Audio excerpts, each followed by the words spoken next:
Hey guys, what's going on? It's Link here. Welcome back to another one of my Xenoblade Chronicles 3 guides.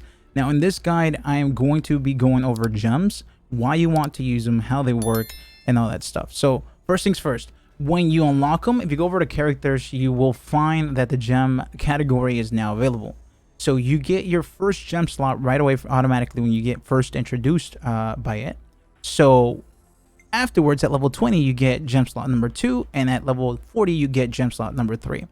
Another thing that I need to say real quick is when you create a gem, which I will show you guys how to do that, that gem can be shared with everybody in the party. So you do not have to make a gem for absolutely every person. It's just one gem alone, and it'll always be replaced by the highest level gem. So here, Ironclad, I have a level 2. If I was to get an Ironclad level 10 for some reason in the future, automatically the level 2 will be gone for good, and the level 10 will appear and it'll automatically equip itself for every single character. So just keep that in mind. You can only have one of those right there at a time.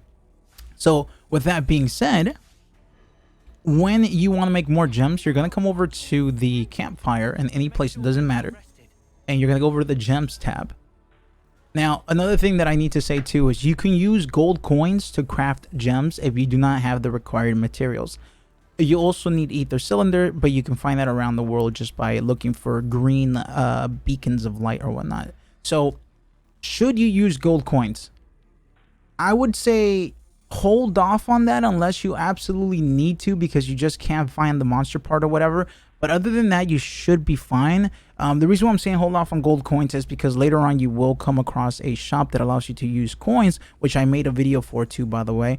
In this shop, you can buy stuff with gold coins that you might think are actually useful for your particular party or whatnot. So the reason why gems are important is the following. You can carry 3 per character, meaning that the whole entire squad can carry 3, and they're really strong. For example, they go up to level 10, and this particular Ironclad one gives you 400 health at level 3. Now, if you go over to level 10, that's 1500 health.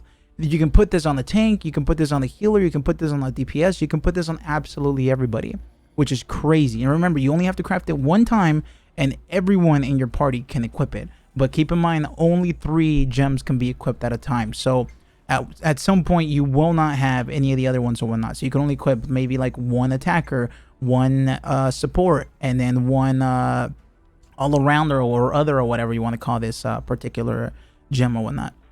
So keep that in mind. A good example of like why you need to focus on certain gems for certain characters is this one, for example, agility. If you use agility on certain individuals that already have high agility but are considered tanks, you guys probably know who I'm talking about. Where's she at? Mio. Mio is technically speaking in the tank role, but how do I put it? She's in the tank role, but she's not really necessarily all that tanky per se. I mean, she is, but she's more about that agility. She's usually dodging, moving around, and all that stuff. So imagine this. Imagine her agility being super high that every single time she gets attacked, you don't have to worry about block rate. You don't have to worry about actual physical defense or all that stuff, because her agility is so damn high that she's constantly dodging attacks anyway. So it kind of benefits, and you can focus on getting more damage to her. You can focus on increasing other different things, not just that, like crits and stuff like that. Another good one for healers, which I've seen here we go, this one adds 15% chance to strike twice per auto attack. Depending on what class you are, this is going to be super helpful because your meter for skills recharge based on your auto attack. When you do an auto attack, it recharges a little. When you do another one, it recharges a little, so on and so forth.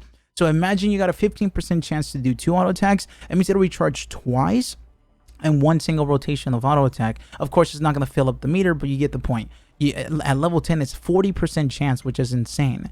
There's also another one which shortens the auto attack intervals, meaning that if it's like 2 seconds per auto attack or 3 seconds, at some point at level 10, you will be able to get it to 40%. So if you have a actual healer who is focus on nothing but healing, if you give him this and you give him this one, that means that his auto attacks are now 40% faster, and on top of that, he also has a 40% chance to get double auto attack. So that means that more often than not, he's going to be hitting 4 times in like 2 or 3 seconds or whatever, which is absolutely insane.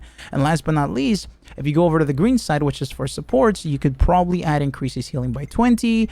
You can move this over to this one. You can add that instead for the X.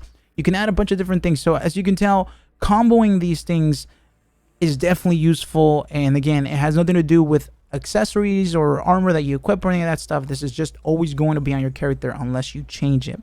So guys, if you have the time, if you can grind or whatnot, go for it. If you can't, use your gold coins if you think it's worth it.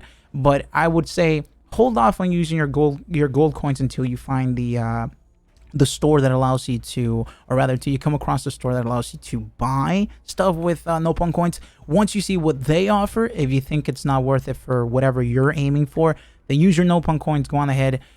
Trust me, don't miss out on this. It's super, super useful. But anywho, if this helped you out, please like, please subscribe, and I will see you guys in the next one.